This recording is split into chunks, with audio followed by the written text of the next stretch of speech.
So to remove the existing vessel, you want to try to get underneath the flap and go in, and you could just start poking different areas to try to break the silicone free from the actual vessel. We just kind of put this one on to show you, but what you're trying to do is get in and around the, so here's the new one.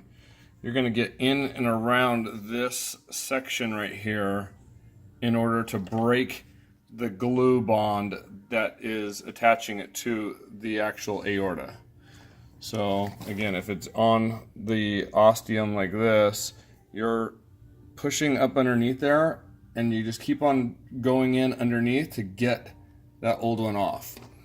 Once it's off, you want to try to, either with a blade, very carefully, the back end of the blade, you want to try to remove any of the silicone glue that was on the aorta.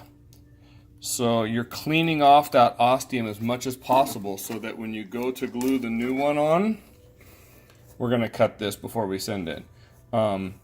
It will fit over the top for you to put the silicone glue in. So you want that to be as clean as possible to be able to insert this on. So this will be the silicone glue that we send. So you'll get a new one. You take the back of the lid to puncture it, and so now it's toothpaste consistency. You'll take the aorta after it's nice and cleaned, and you'll put the silicone glue all around it.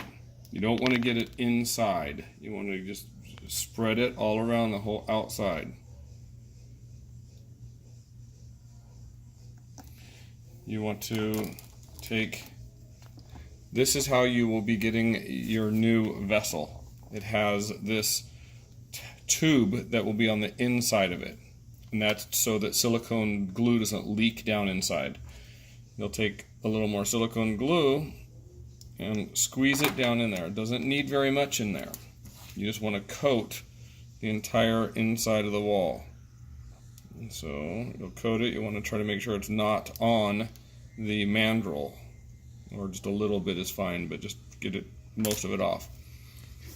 You'll now then insert the tube and then slide the new vessel on over, and you want to get it all the way on.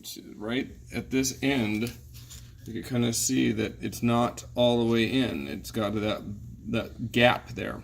Your catheter will get stuck, or wires will get stuck. If you do not fill that good enough, the wires will get stuck as it's trying to transition from your ostium into the vessel. The other thing too is you want to make sure orientation is correct. So even though the tube looks wrong because it's straightened out because of this, you want to make sure that is your takeoff is going to be coming this direction and down, so that you want to make, even it's too stiff with that tube inside there, but this is the right orientation for where it'll lay on your plate correctly. So once the silicone glue has cured, you will then grab at this distal end of where the lesion inserts, and then grab the tube and carefully slide the tube all the way out. And you're ready to go.